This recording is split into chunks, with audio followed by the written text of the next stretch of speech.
Bicol Region nakakaranas ng mga ilang moderate at heavy rain showers kasabay ng mga violent thunderstorms. Naasahan ang mga pag-ulan, kalat-kalat lalo na sa bahagi ng Camarines Norte and the rest ng Naga, Iriga, Catanduanes at Legazpi. At ibang nalalabi ng Luzon, kabilang na Calabarzon at NCR, magiging partly cloudy to gloomy dahil sa epekto ng trough. Solar X-Player patuloy pa rin na naglalaro sa integral of 10 mega electron-volts. Inasahan ng geomagnetic field ay magpapatuloy pa rin ng angay araw at posibleng umabot pa rin ng G1 geomagnetic storm.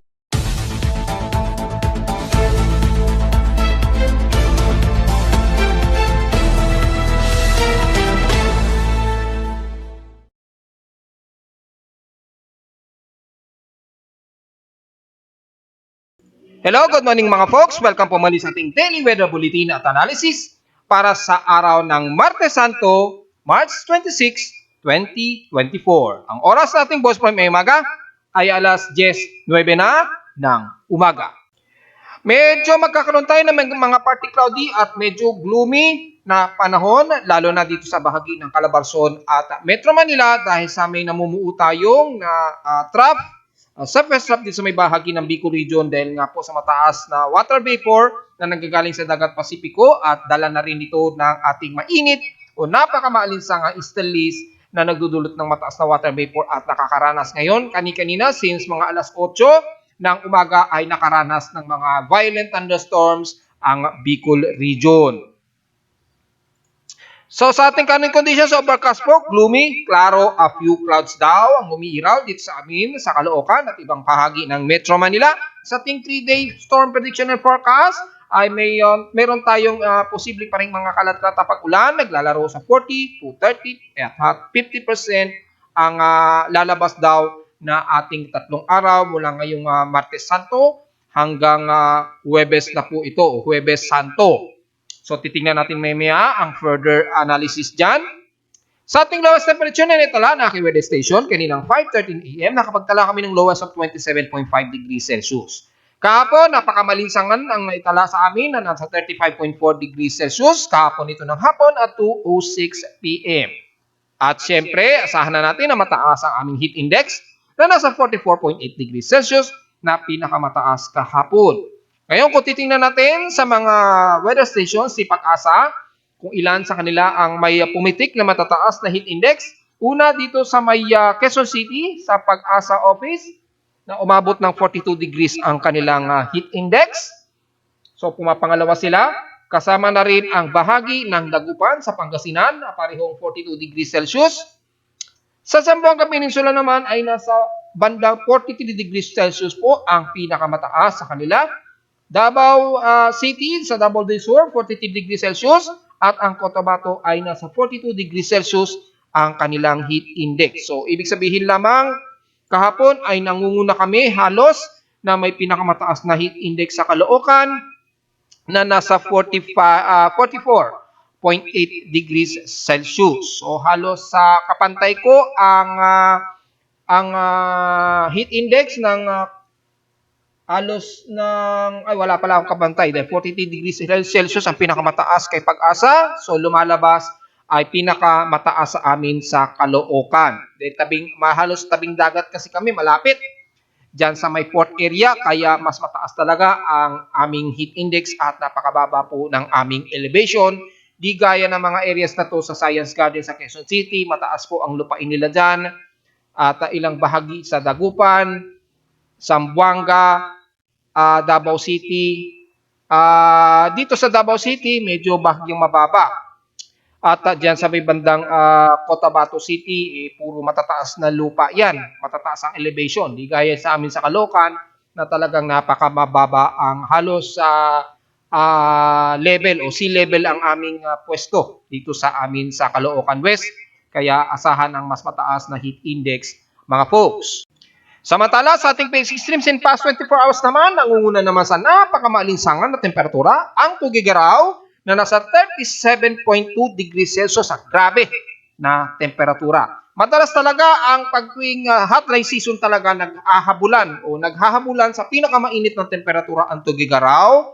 at San Jose sa Mindoro. Typically, naghahabulan yan. Pumapangatlo lamang ang parteng Zamboanga Peninsula na humahabol din pag tuwing hot dry season na maiinit na temperatura sa sa buong bansa. Yang tatlong yan kalimitan, ang Tuguegarao, San Jose sa Mindoro at Zamboanga Peninsula ay laging naghahabulan yan sa may pinakamataas na temperatura tuwing hot dry season. So very take note yan mga folks ha, para hindi na natin ulit-ulitin kung ano ang madalas na mas matataas ang temperatura tuwing hot dry season. At least binigyan ko na kayo na idea. So sa Tuguegarao, umitik sa kanila na 37 degrees Celsius. Ang grabing temperatura sa kanila. Oh. Unang pitik na naman sa kanila yan. So pumapangalawa sa may pinakamataas ang San Jose na 36.6 degrees Celsius. At dito sa may bandang Quezon City ay nasa 34.9 degrees Celsius na. So grabe, ang tatlong yan, naghahabulan yan pagdating sa pinakamataas ang temperatura. Ang Tuguegarao, San Jose, kung hindi Zamboanga City sa may Mindanao, sa west portions, ay minsan ang General Santos. So, minsan yan ang naghahabol. Pero kadalasan, Zamboanga Peninsula po ang may pinakamadalas na mas mataas na temperatura. So, yun po ay nanguna ang Tuguegarao sa napakamainit na naman na temperatura. Kaya expected natin yan mga folks. Sa lowest temperature naman, dyan sa may Baguio City na nasa 16.6 degrees Celsius. So, almost stationary lamang na pinakamababang temperatura. Sa inulan naman ng Katarman, Northern Samar, na nasa 33 mm ang kanilang total rainfall. So far, wala kaming naitalang ulan. So far, nitong unang linggo, unang 2 araw ng Holy Week. So hopefully, ulan din naman kami rito. Dahil ilang araw na rin kaming hindi inuulan. Sa humidity, nasa 75% po ating water moisture concentration. At tumataas ito ng 1% since last hour. High pressure pa rin tayo sa bahagi ng Metro Manila at 1,016 hectopascals and steady ito since last hour. Sa tide and low tide status, pa-high tide pa po tayo. So, may 15 minutes, mahigit pa tayo or eksakto 11:05 AM para sa maximum high tide. Ngayon kung titingnan natin gaano ba ito kataas, abutin ito na wala pa namang mga 1 meter. So mga hanggang kalahati uli o 0.5 meters lamang ang maximum high tide nito mamaya-mayang konti. So hindi masyado mataas yung level ng dagat sa may pampang ng Manila Bay rather. However, pwede po kayong mag-harvest dyan lalo na sa mga magtatahong sa may bandang Cavite area o sa may bandang pangpang ng Manila Bay. At sa ating air quality, nasa moderate air concentration tayo. So nasa 88 po ang index. So magmas po tayo mga kababayan sa ating mga sensitibong mga baga. Mataas-taas ito at 29.60 micrograms per cubic meter ang taas. Sa ating almanak, sumikat ang haring araw kaninang 5:55 AM at tinasang lulubog ito mamayang 6:07 PM. Ang ating warning gibbous na po, nabawasan na po ng 1%. So nasa 99% na lamang ang illuminated at alam kong nag-enjoy kayo kagabi na kunan ng napakamaliwanag ang warm moon. Sa iba naman ay tawag ay micromoon dahil medyo malayo ang distansya nito. Hindi masyado kalakihan dahil sa medyo mas malayo ito sa distansya sa Earth. At maganda naging kuha ninyo kagabi kasi kitang-kita napakaliwanag dito sa amin sa Caloocan. Hindi ko na kinunan dahil automatic naman ay similar lang naman ang hitsura ng ating capturing at meron naman tayong mga current at mga nakaraang recorded na mga moon o full moon. So, tsaka medyo busy ang inyong lingkod. Sisikat ito mamayang 6:52 PM at inasahang bukas naman ng madaling araw. 6:02 AM naman ito lulubog. Sa ating local weather outlook, parang ngayong Martes Santo hanggang Miyerkules Santo ay magiging partly cloudy ang ating maghapon daw. So, mga localized thunderstorms po ang medyo iiral ngayon. At nararanasan na ngayon ng mga taga Bicol region. Patuloy po yan mga folks ha. So expected yan mga folks. Tsansa ng pag-ulan maglalaro sa 36 to 40% ang tsansa ng ulan. Bukas ganon din magiging partly cloudy ang ating maghapon na may tsansa ng pag-ulan at 26 to 30% ang tsansa ng pag-ulan. So just in case ay magdala po kayo ng mga pananggalang sa ulan. Just in case na medyo gagalat, biyahe ka pa lang kayo pauwi sa inyong kanyang mga probinsya. para isa sa buhay ang talambuhay muli ng ating Panginoong Hesus ngayong Lenten season. So, ingat na lamang po at magdala ng pananggalang sa ulan just in case, lalo na sa tinding sikat ng araw dahil patuloy pa rin ang napakamalisangang panahon sa nalalabi ng bansa.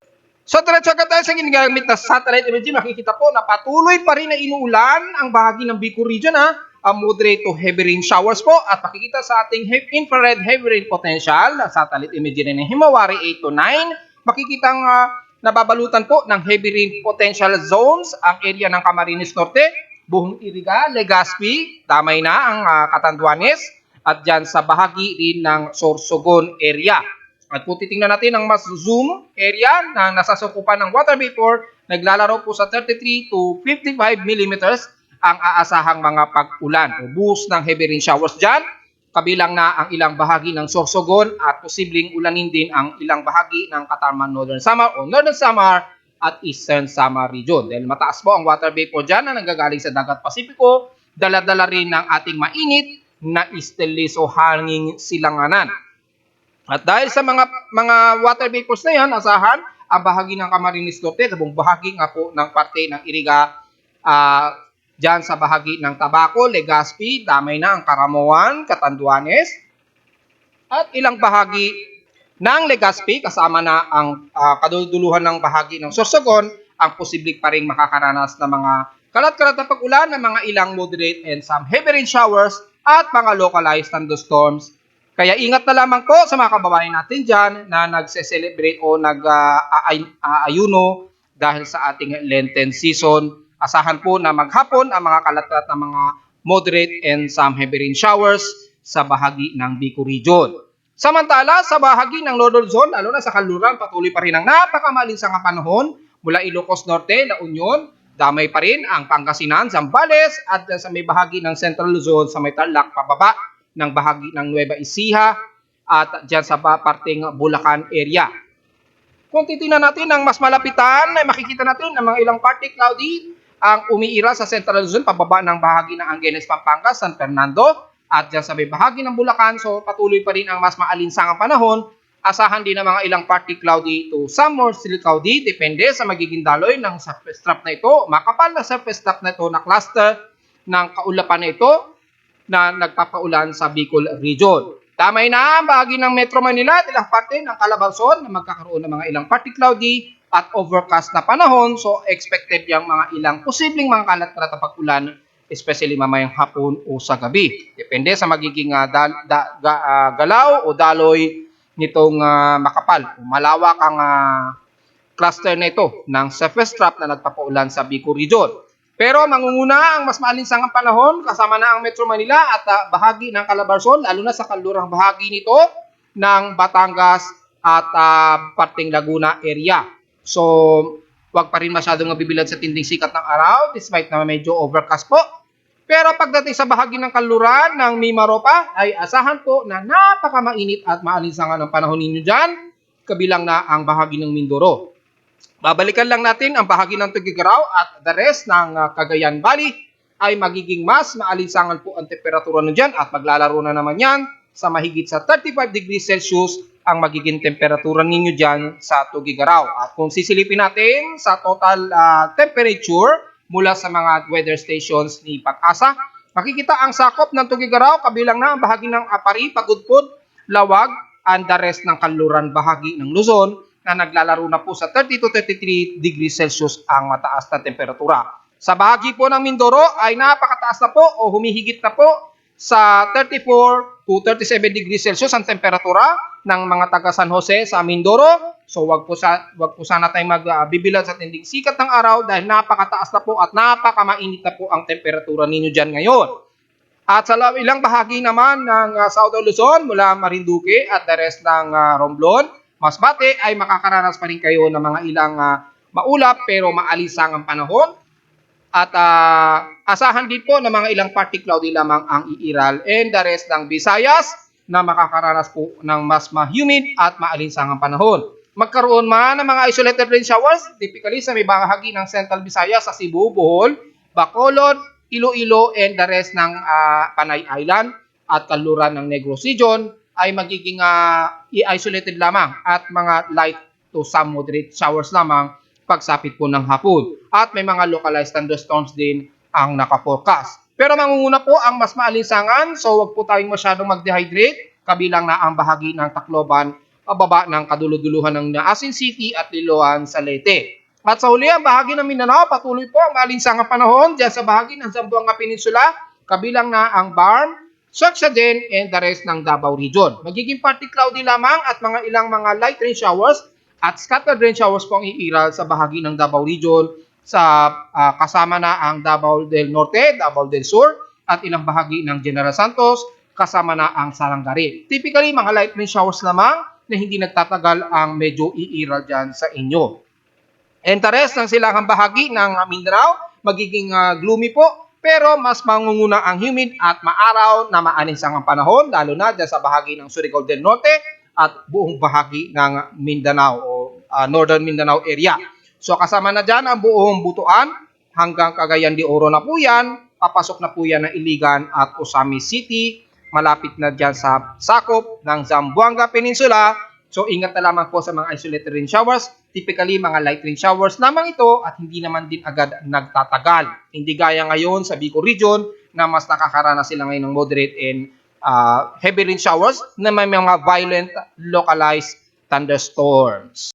Sa ating global assessment monitoring, patuloy po ang eastern list na ngayon ang makikita dito sa ating global spectral model. So wala tayong expectancy na anumang active low pressure area. So diretso agad tayo sa ating wave height ay makikita natin ang ilang bahagi ng northern of coast ng Cagayan at silangang bahagi ng Bicol region at Eastern Visayas ay may mga naglalaro sa 1.25 meters pa rin ang pagtaas ng alon. So medyo ingat mo muna o restrain sa mga malilit nating mangingisda at maaring sa susunod pa na 24 oras ay manatiling mataas na maglalaro sa 1.25 meters ang taas ng alon. So kung maaari, medyo restrain po muna. Maliban na lamang sa buong kanluran ng bansa, wala tayong magiging komento dyan dahil napakababa naman ang level o kalmado po ang karagatan dyan. Wala rin tayong magiging komento sa ating computer models, although mga surface trap lamang ang makikita sa may bandang equatorial line. Pero wala namang significant na may makikita tayo na magiging pamumuo na active low pressure area nitong buong Semana Santa pa rin mga folks. Samantala sa space weather monitoring ay manatili pong active at mananatili nga nasa proton event pa rin tayo na naglalaro sa 10 mega electron volts according sa ating alert na bagong updated natin sa ating webpage. Ang oras nito na nireport since 9:30 AM, oras ito sa atin sa Pilipinas. So expected na may possible na NOAA scale S2 daw na aabutin o moderate na radio blackout. So abang-abang na lamang po at gaya na ating sinabi nga po ay asahan na magtutuloy pa rin ngayong araw ng ating geomagnetic field ay posible pa rin umabot ng G1 geomagnetic storm. Pero maglalaro sa unsettled at active ang ating geomagnetic activity ngayong araw at posible nga po umabot ng KT5 index. Pero kung titingnan natin sa ating real-time na monitoring sa ating solar X-ray at radioactive events, makikita natin kanina ay pumitik sa R1 yung ating solar flare. Pero saglit na saglit lamang ito at nag-normalize din ito kanina lamang. At ganun din sa ating solar radiation, makikita ay nag-below S1 na rin po ito. Pero dahil ang forecast na posible pa rin umabot o expected pa rin na aabot ng scale of S2 o moderate, ay abang-abang lang na naman natin to mga folks. Since yung maximum time naman ito hanggang mamaya po, hanggang matatapos ito mga bandang alas 11 pa ng gabi yung duration. So expected na magaganap ang posible pa rin na 956 proton flux units o S2 moderate na solar radiation. Wala naman tayo nakitaan na panibagong X-ray events. So far, kaninang 8:28 AM ay nag-maximum ito to 1.8 o M1.8 kaninang 8:36 AM at nagtapos ito as C3.0 kaninang 8:40 AM. And the rest, wala naman tayong bagong anomaly na makikita Pero yung ating patuloy na epekto ng geomagnetic field ay asahan pa rin na ngayon na maglaro sa hanggang unsettled. Kung titingnan natin sa susunod na forecast, ay according dito hanggang sa susunod na 24 oras daw ay magiging kalmado na raw po ito o magno-normalize. Hopefully, tuloy-tuloy na itong mag-normalize. And since yung sunspots ng haring araw ng position of AR 3615 at 36.14 medyo lihis na siya o hindi na siya direktang nakatutok sa Earth. Maliban na lamang sa AR 3619 at AR 3617 na nakatutok kasalukuyan sa ating Earth. Although medyo lihis yung pinakamalaking sunspots nito, may mga potential pa rin na magkaroon pa rin ng CME coronal burst na may mga tsansa pa rin na aabot sa Earth. At kasalukuyan na medyo nagkakaroon ng bahagyang distortion na naman sa ating magnetometer.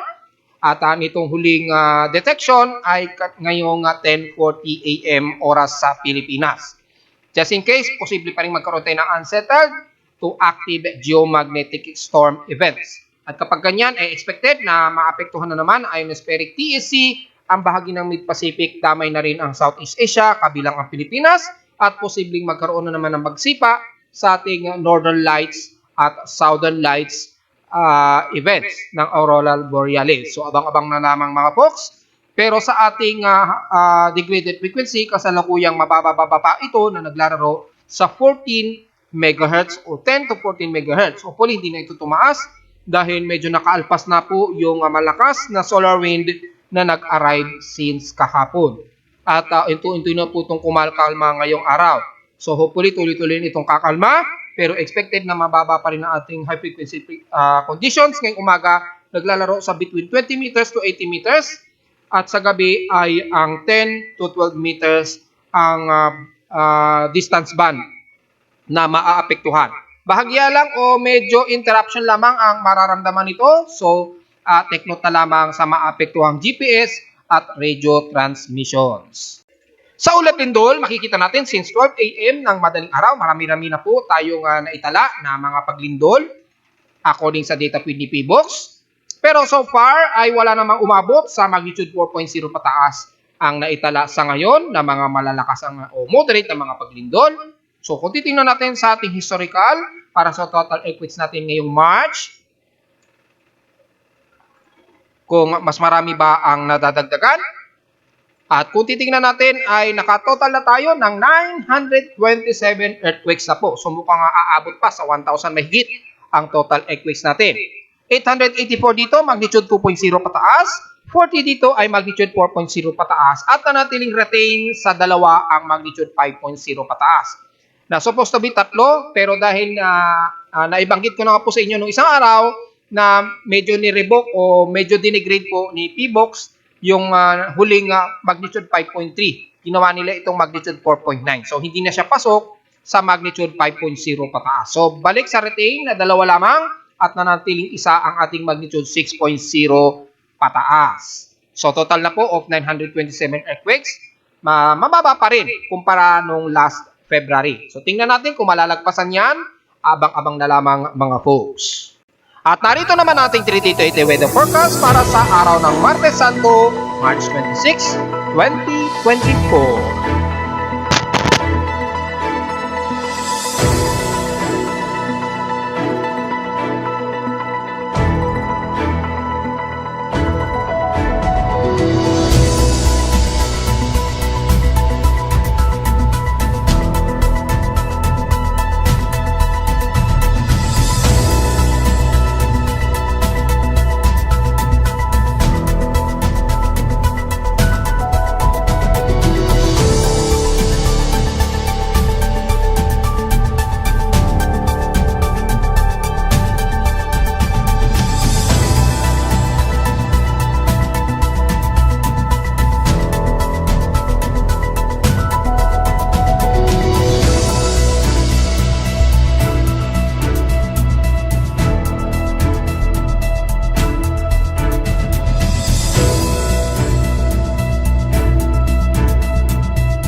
At hanggang dito na lang po ating Daily Weather Bulletin at Analysis para sa araw ng Martes Santo, March 26, 2024. Huwag po kalilimutan na mag-like, share, and subscribe po sa ating YouTube channel at visit lamang anytime sa ating website at www.pimoweather.com para sa mga gusto nyo malaman na hindi natin nabanggit ngayong umaga sa ating report.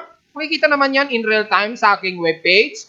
Sa dashboard pa lamang, kitang-kita nyo na po ang detalye, lalo na sa mga kinikidlat-kidlat ngayon at inuulan dyan sa bahagi ng Bicol Region. Abang-abangan nyo na lamang at tingnan na lamang ninyo ang pinaka-latest update. Ingat na lamang sa mga pagbaha just in case.